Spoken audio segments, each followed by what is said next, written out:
You're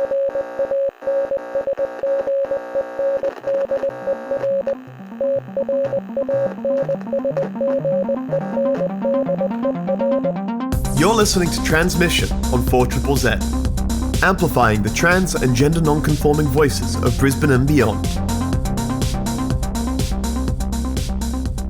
You're listening to Transmission on 4ZZZ. My name is Ez. I use he, him pronouns. I'm operating from my at-home studio today. So yeah, it's also a jam-packed episode. We've got a lot going on. I got to interview two pretty cool human beings. I got to speak to Alexis Benedict from Tomboi Records in Melbourne, and we chatted about trans and gender non-conforming people in the music industry. I also spoke to Jay about a recent release of Alexander Ball Curious Australia SBS series that has come out. So you'll be listening to that, as well as, first off, as per usual, the week in community news. So, we'll jump straight into it.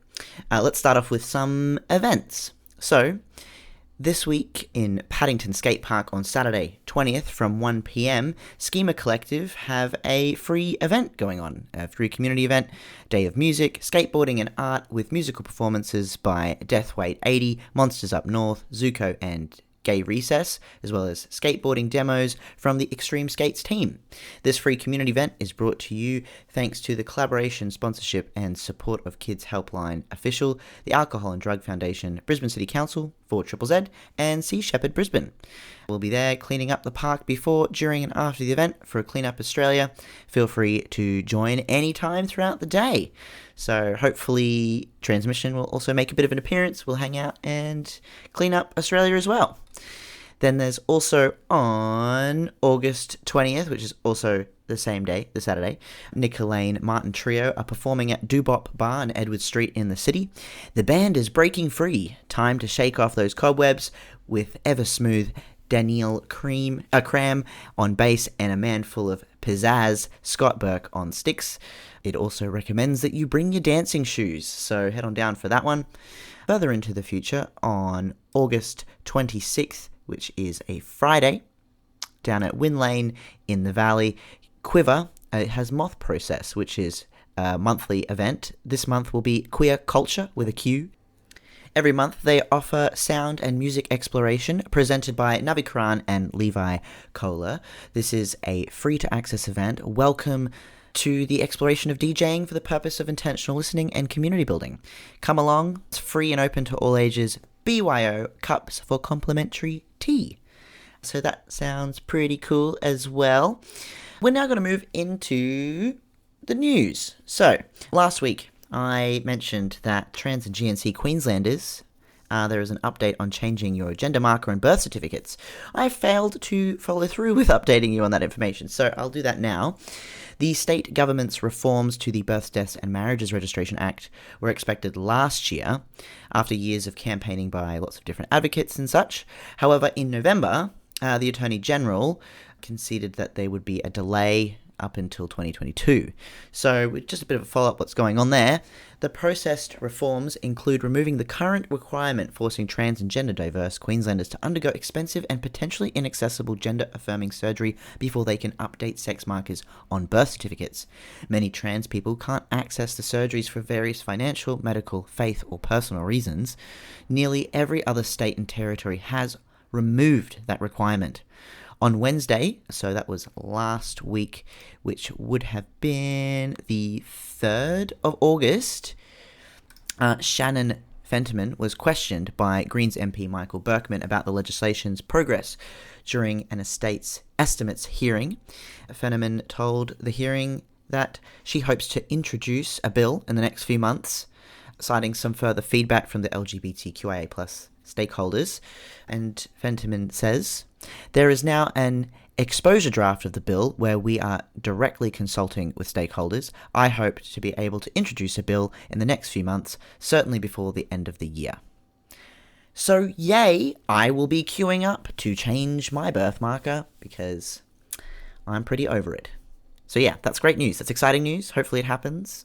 I'm in a state of we'll see until it actually physically happens. I am pending because last time this happened, it was delayed and all sorts of stuff.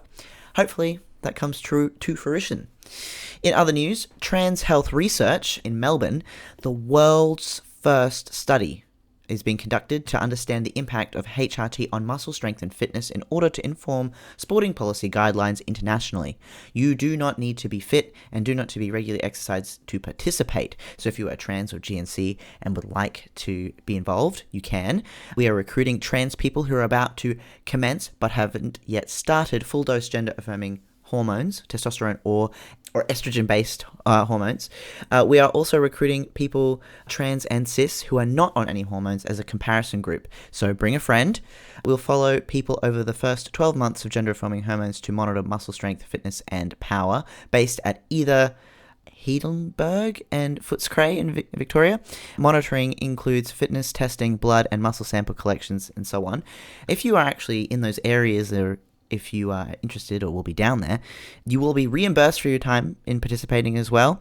This does go over the course of a year, this research. So if you wanted to get involved or you would like to know more, you can email gender-research@unimelb.edu.au. Yeah, you can check that one out. And in final piece of news, which is also great, the Supreme Court of Queensland has adjusted laws so that young people that are deemed capable of consent, that are under 18, can consent for their own transitioning treatments without parental or court permission. This is fantastic news. It is providing autonomy for people's bodies. It is also allowing kids out there, especially teens and such, if you have a parent that is outwardly saying that you are not allowed or that you cannot access this treatment, that you are not to have any transitional intervention medically, if you are well informed and you know your rights and you know what gender affirming treatment entails, you are within your right to exercise this new law. If you'd like to know some more information about that, I'm going to put some information up on the Transmission Facebook page at Trans Radio with a Z. Check it out there. I will put up some more information so you can feel the most informed that you'd like to be. As well as any of the other events or things that I've mentioned just this morning, you can head over to the Transmission Facebook page at Trans Radio with a Z and check it all out. So yeah, cool stuff coming about. We are now about to listen to some music. This one here is pretty darn cool. This one's called I'm Good by Wafia. So let's go.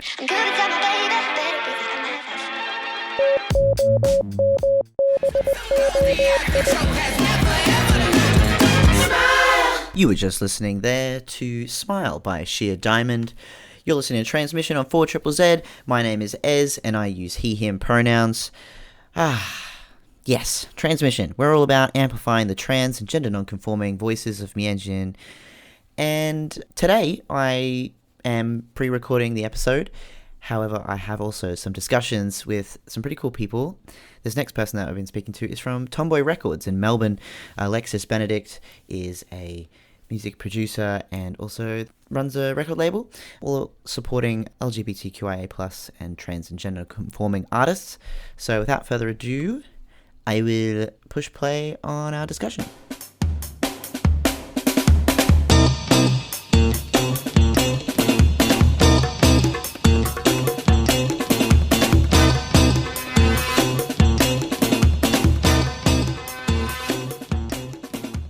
I am joined here today by Alexis Benedict from Tomboi Records, based in Melbourne, I believe. Is that right? It is. And what are your pronouns? Pronouns are they and them. I'm a non-binary person.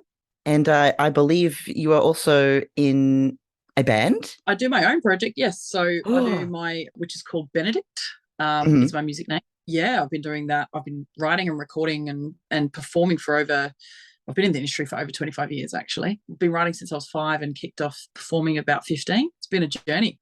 Do you produce your own music? I do a lot of co-production at the moment with my producers that work on my music. I obviously write my own stuff, as well as, I love collaborating. It's really, really cool to be able to collaborate with different writers and, gain new experiences. It's really important to to do that in this industry, for sure. I did want to ask about how does trans and gender non-conforming representation affect the industry as well? Because I have a small pool here in Brisbane, and it seems like quite a small pool of trans and non-binary artists throughout the country. Mm-hmm.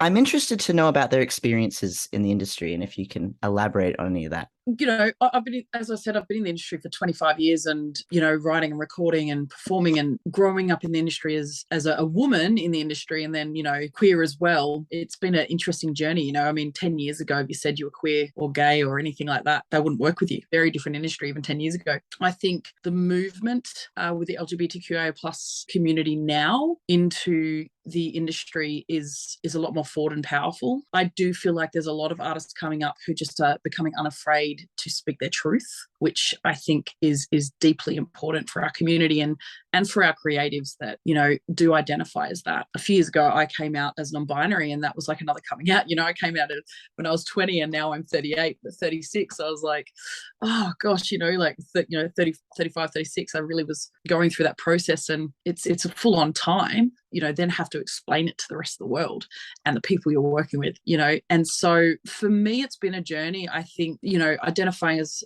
growing up queer and woman, being in this industry, which was very male dominant and people saying, all right, sweetie, we've got it, it's okay. And still being kind of put down as well. And, you know, told I didn't know and they knew. And, you know, that's, I think, a very typical experience, unfortunately, that women in the music industry feel. It's been a journey coming to where I am now with the music, with the process, with kind of stepping out of that fear and saying, excuse me, this is who I am. And it's okay. And not being afraid, you know, is so important. And standing up for who we are and what we believe in and our strengths. And it's only made me stronger for coming out and being proud of being a non-binary person. I'm very, very, very much a trans advocate for the community. And especially with the music I'm doing, plus, you know, my record label, it's something that I wanted deeply to create, which was a safe space for people of many different minorities within the community, especially women, LGBTQI plus and people of colour, which, you know, get a raw end of the deal a lot of the time. So, yeah. Are you loving what you're doing? I'm absolutely loving it. I honestly pinch myself every day. I mean, about a year and a half ago, I kicked off with Tomboi Records and it just hit me. And I just was like, I'm going to start this record label that represents these communities and creates a safe space for these creatives where they're not tokenized or they're not different and they're not filling a need for that label or that team. It's no, we are here to support you just as you are and nurture not just the fact that you might be part of that community, but nurture your creative side. It's so important because instead of them having to worry about all the other bits and pieces and you need to look pretty because, you know, men won't like you. And then, you know, having artists I spoke to be like, but I'm a gay woman and I don't really care. And they get dropped because, you know, they're not being pretty enough for the boys. And it's, you know, or they're too queer or they're too this and that. And I found with the team I have, you know, of artists that I've been able to sign, I'm just so blessed, you know, and we're like a family, you know, it's creating, it's not an us and them, it's we are a collective of artists and a collective of people that just want to love and support each other. And I've really noticed how much my artists are shining now, you know, and from their experiences in the industry and the suffering they've gone through in different teams to going, oh, I just feel like I can breathe. And that's all I want to hear, you know, especially myself as an artist, it's important. So if I can kind of create that space for other creatives, it's so awesome. Do you think that it is particularly difficult for trans artists to find the right platform to start out with? I think there's a lot more platform now for trans artists. You know, we've got so many different artists just being free and speaking their truth, and there is a whole network of trans artists now that represent and support. The world is still learning and there's still bad things happening when it comes to our community and there's still those people being shot down, but reach out to the teams around you and the people around you that you know you're safe with. And it is important for us to create that space and safe space. You know, I'm about to head to Big Sound with one of my artists, Lion. He's a queer black man, 21 years old, produces and writes all his own music. You know, I've been speaking to Big Sound about they want to work on inclusivity, and they're saying, how can we speak to other teams and publishing companies and labels and all this? And I said, do a panel around safe space. It's important. Like, we need to create safe spaces within the industry, and we need to start pouring that out into not just having specific teams,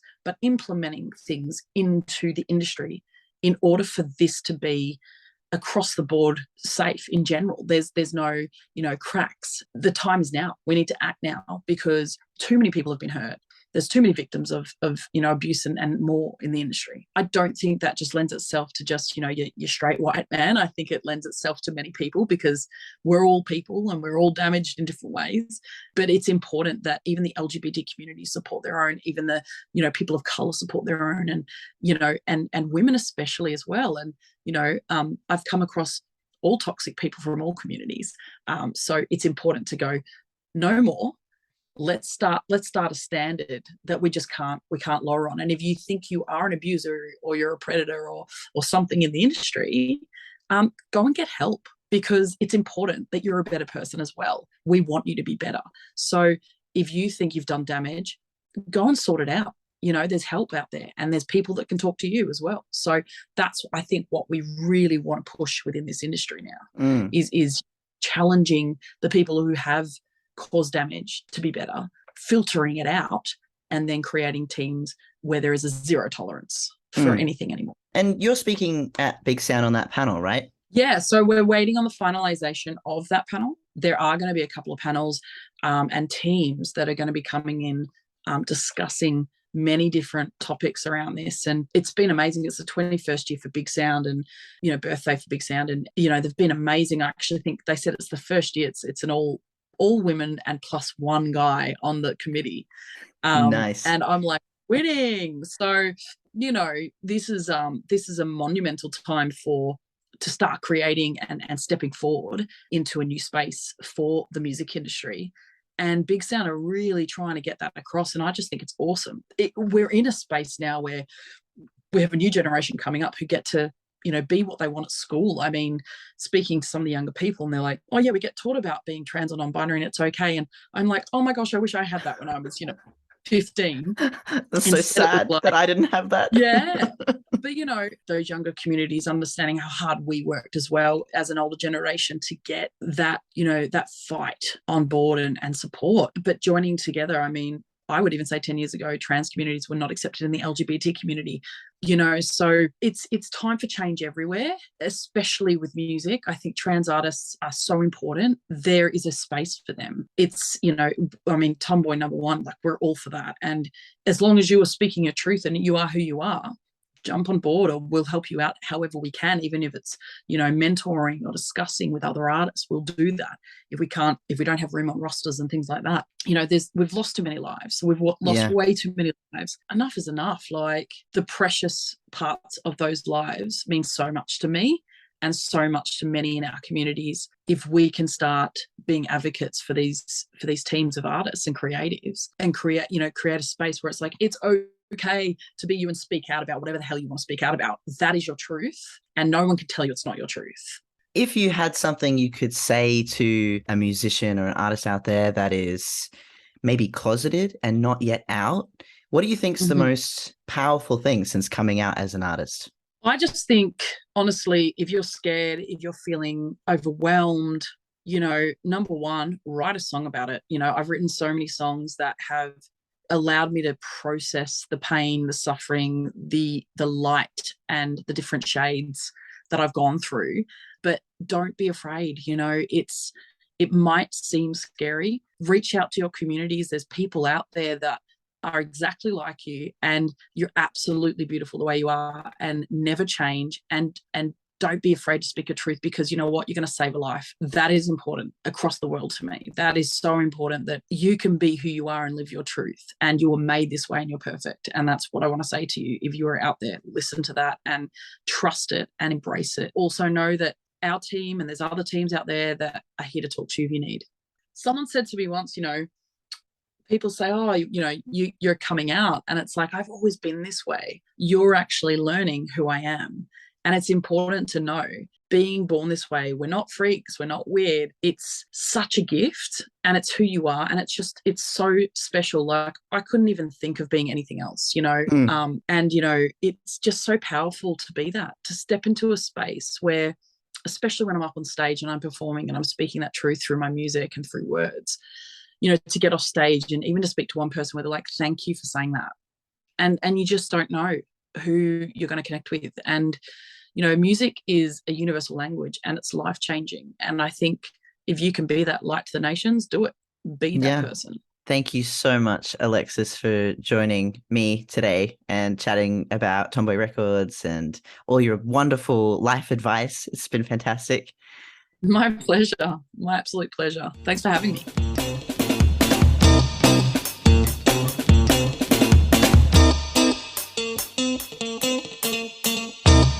Thank you there, Alexis, for an awesome discussion. I'm now about to play a track by them. This one is called Wake Up by Benedict.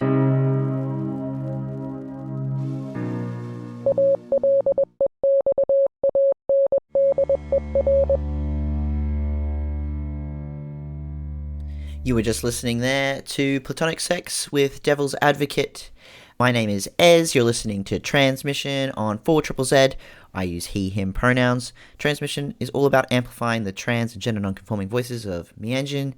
And speaking of Meanjin, I had a wonderful discussion with Jay, a member of the Transmission crew, who was part of a documentary series, a single show, 30-minute show about Meanjin's ballroom culture here, the House of Alexander. We had such a great chat, so I'm just going to push play on this, and you can listen and hear all about it. Today, we're not the other, we're the ones. Category is officially open. I am here with Jay, the wonderful Jay. That's me. Yeah, woo! My pronouns are he, him. What are your pronouns? Also he, him. Fantastic. We're talking about the incredible documentary that's on SBS that you're in. Yes. Okay, so basically, I just want to say when they filmed this, signed the release form, like, yes, I'm all good with being included with this. Had a great time. Walked out of the room. I got interviewed as well. Walked out of the room and was immediately like, oh no. I don't want my words or me to be in this. So I've spent like the year that this took to come out being like, I hope they cut me out of that thing. I really hope they take my scenes out. But they didn't. But You're very much in there. Yeah, I'm quite in there, aren't I? Yeah, you're quite in there. I was like, oh, look, it's Jay. Oh, it's Jay again. Oh, and now we're featuring Jay. Okay, cool. This is awesome. Yeah, when people were coming up to me after the documentary, because obviously I didn't see it, but people were coming up to me and being like, oh, you were so good in it. You were like featured in it. And I was like, oh my God, what's going on? What's happened? No, but they did me justice. Yeah, they did. Jessica, who directed and pretty much is the brains behind the film, she's a wonderful person, and I'm so glad that she included the soundbite of me saying that I'm a beginner and just trying not to get chopped, because it makes my terrible old way that was included in like much kinder. It's like, it's okay. He said he's just starting. He's just learning, you know. Said it. Yeah. But I what I found like so beautiful about the documentary was, and I didn't know this about ballroom, which was just how loving it is. Doesn't matter who wins, you know, like I actually at points was like, oh, who just won then? And I couldn't tell because both the performers were so overjoyed and just so happy to be expressing their authentic selves in this way. And they were just hugging and embracing each other. And I was like, wow, this is so powerful. This is so beautiful. I never really see that, really, to be honest. Yeah, absolutely. Like, the Alexander Ball last year was, like, it was such a beautiful experience because there being pretty much only, like, one main house in Meanjin, the House of Alexander. There's also the House of Dynasty, but they're relatively small. We all train together. We all like work together and like work on categories together, and any like events are like open to everyone, so it fosters, like Ella uses the term like House of Meanjin. It really does foster this sense that like we're all in the same house. So I think everyone's just so, when you're up against and you're battling someone that you love that's from the same house as you, like, you're just so excited no matter what happens. Yeah. Because any success from someone in your own house is a success for you as well, you know? Yeah, absolutely. And just like, for me, so we're the 007s, so like the people who aren't in houses. The 007s, we trained every week leading up to the ball. And it was like, I cried my eyes out at the ball just seeing like my family like stand up and get their moment and be able to walk and be celebrated and just see all of those like months of training that we put in culminate into such a beautiful experience for everyone, where everyone was like so beautiful and everyone was just so authentic and being celebrated for that. It was like really overwhelming and such a great moment.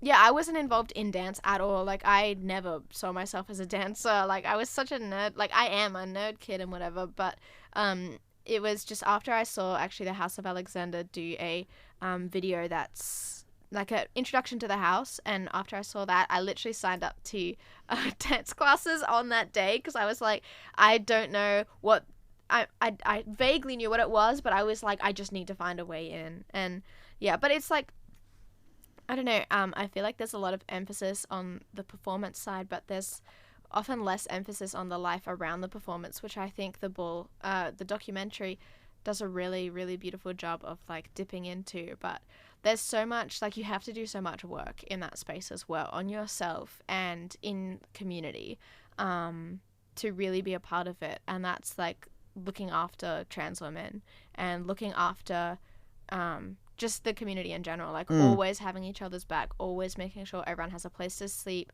has somewhere to eat, has like everything that they need, can buy groceries or whatever, stepping up when you can't, and also just like understanding the politics, the political world around us, and like not just from a trans perspective, from all perspectives really, and being able to incorporate that into your practice, because like ballroom is very much a political, I mean, just recently in Colombia, when there was like the SOS Colombia protest going on and things like that, there were a couple of performers from the ballroom scene who vogued down in front of a police demonstration, and it's because you can't touch that, because voguing isn't violent protest, voguing isn't, you know, it's not, you can't touch it. It's a way of saying like, well, queer people are here, trans people are here, they exist here, and you cannot stop queer and trans joy from happening, and you can't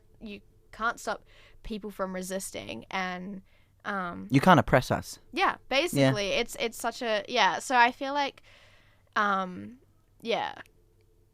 the documentary did a really good job of highlighting why performance is really almost the smallest part. Performance is like the final step after all the work that you've done in the scene. Then you get to perform to celebrate it all in a way. Wow, that's so powerful. Yeah, at the screening there was legendary mother Malika. So she's someone who has been like in the scene for years and years and years and years, and in fact like mentored Ella Alexander, the mother of the House of Alexander, quite significantly.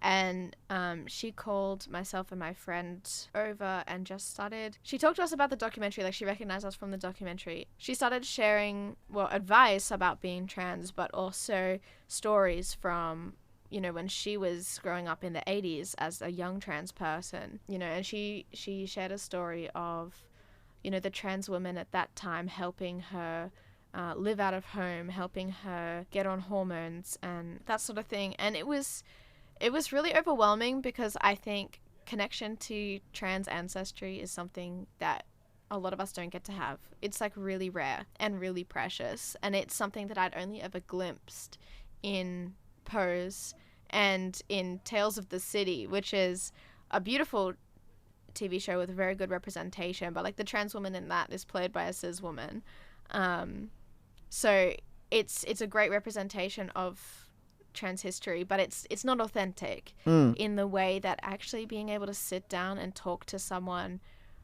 who has that connection to history, who can pass on advice like as a trans elder. It was really beautiful, and I think that's another part of ballroom that's so precious and so rare is like such a tangible connection to queer history in a way that is much fuller. I've been thinking about this a lot as someone who has previously had access to white queer spaces, or like predominantly white queer spaces, and has sort of moved away from those into a predominantly non-white queer space. I think that white queerness is obsessed with looking at history as a list of political milestones. We have like everything was illegal. Then Marsha P. Johnson started the Stonewall riots. Then we had the first Pride. You know, it's very like checkpointy. Yeah. There's a history there, but it's like a list of like, and then there was the AIDS like crisis, and then ACT UP started. You know, and like in ballroom, when we talk about history, we're talking about people and stories and lives. Like, ballroom history it's an oral history. Like, a lot of it is stories that get retold and passed down and passed on and passed through communities, and it's so much fuller, and it focuses on trans excellence and queer joy and queer excellence a lot of the time outside the context of just like very strict political milestones. It looks at queer history not as just like a list of milestones, but as the people and the lives that built it. And I think it's really beautiful in that way. So like, I think that's why ballroom is one of those few spaces that you can actually make genuine connection with like elder trans people and like talk to them about their experiences in that time. And like, that's not to say that the history of ballroom is devoid of politics or like just taken out of political context, but it's just fuller, is what I'm saying. Yeah. I have so many thoughts. Yeah, right? Because I guess as well, when I think about, like, when the feelings that came up for me as I was watching, I could see how so much of our mainstream culture and white culture has stolen. Yeah. And it is literal stealing. It's not, this isn't like some kind of like, oh, you're just saying that because it's similar. No, you literally stole it. And I've always sort of known that. At the moment, like a lot of younger generation, I'm talking like mid-teens, high schoolers and stuff like that, and young mask people wearing lots of jewelry now and painting their nails. A lot of that comes from queer culture, and a lot of that comes from ballroom as well, and like different ways of expressing yourself through fashion and movement as well. So much is taken from us and not credited. Yeah, absolutely. And it's cultural appropriation. It's offensive. Yeah. and like, I think, you know, sometimes when the latest video emerges of some celebrity or just like random people trying to like what we call nogging. Yeah. Right. Yeah. Some people get defensive, and it's like, well, you shouldn't come after someone who's just starting out or like, you know, who's trying to learn or whatever. That's not very accepting and welcoming. That's not true. Like, when I started in ballroom, I was awful. Like, no dance background. Literally, when I look back at my first videos, it's the worst.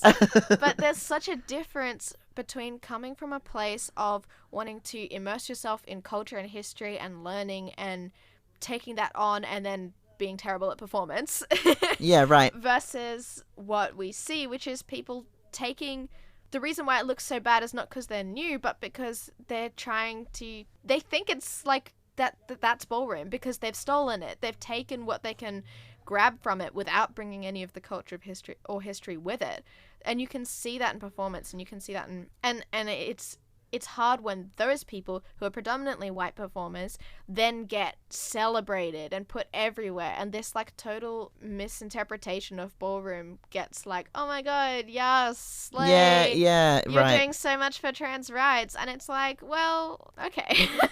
Like, back here, if you had like you are celebrating those people at the expense of hiring people from ballroom to do choreography, or hiring like ballroom performers in general, or bringing any of the actual like point of ballroom with you. Just like you were saying, I think when people see people come after beginners, it's very rarely just because they're beginning.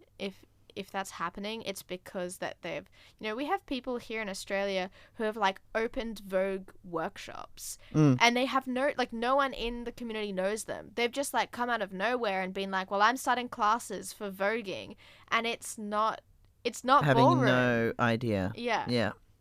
And then those are opportunities that those teachers or those studios are taking away from the ballroom community. So once again, like, white performers gets to profit of community that Black and Latina and in our scene, particularly Polynesian trans women created. Yeah. It's, I think, I mean, like, this is going to bring up, like, another, can of worms in a way, I guess, because when I think a lot of white people appropriating, not just trans and people of color cultures and communities, I just feel this, white people have no culture. Yeah. in a way, like, there's this cis white people have lost culture, but Australia's quite a young country. And we haven't had a lot of time, like white people haven't had a lot of time to really develop a unique culture and sense of self. Australia is so multicultural, multifaceted, and we need to be respecting and understanding where things come from. And also when we cannot and when we shouldn't do something. Yeah, absolutely. I'm not going to pretend to know anything about voguing. I'm sure that if I was interested, that I would be welcome in those spaces. Absolutely. And I would love to. I'm curious. I'm Vogue curious, if you will. But again, if you're not part of traditionally, or you don't see yourself as a trans person of color, and you're moving into that space, well, don't open your mouth. Just listen. Yeah, absolutely. And that's the most important thing of any community that you don't typically belong in or feel that you belong in. Be quiet and listen. Yeah, I mean, even as like a trans man in ballroom, like I hold myself in regard, like I consider myself a guest to ballroom culture. Whiteness comes before queerness and transness at all points, Yeah, so my participation in ballroom is with my whole heart and my whole soul and all my love in the world, but it's also as a guest, because ultimately if it came to it, like any resources or anything that like came my way should be passed on. Because it's not mine, really. Like I have been welcomed in, and that's beautiful, and I appreciate it with all my heart. But it's not mine to take, But it is yours to experience. Yeah, exactly. That's such a good way of putting it. Yeah, but it is yours to experience, and I think we are all people, regardless of color, gender, anything. We're all entitled to experience and witness beautiful things that humans can do. Absolutely. And this is definitely one of them. Yeah. Yeah, and I've thoroughly enjoyed the documentary, and I thoroughly enjoy spending time with you, Jay. Oh, thank you so much. Thank you for giving it this space. Yeah, absolutely. Yeah, I'll see you on the next time you're on Transmission. Cool.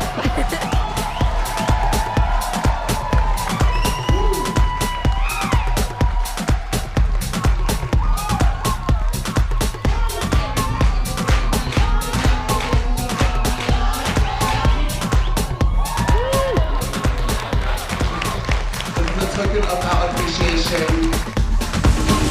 One of the best films to happen to our poly-queer community. It was amazing to see our queer Pacifica stories being told. I'm just blown away. It was very overwhelming. I'm so happy that it was received well. I fucking loved it. I'm gonna send it around to my friends, family. 30 minutes. Like, please release the director's cut, SBS, pretty please. And it was great. Like, honestly, it was awesome. Next level. And for like a city like Meanjin, like I don't think everyone's ready for what's about to come next after that. Alexander Ball is available on SBS Demand. If you do not stream it now, then I'm gonna come at you. And this is where you put in the beat. Thank you so much for tuning in to Transmission this week. Come to the end of the episode. If you'd like to listen back to anything that we've put up today or any other episode, you can head over to the Transmission Facebook page at Trans Radio with a Z. Yeah, it's been great. Had a blast. Cool. Have a good one. Bye. Thank you so much for listening to Transmission. See you next Tuesday, 9 to 10 a.m. on 4ZZZ.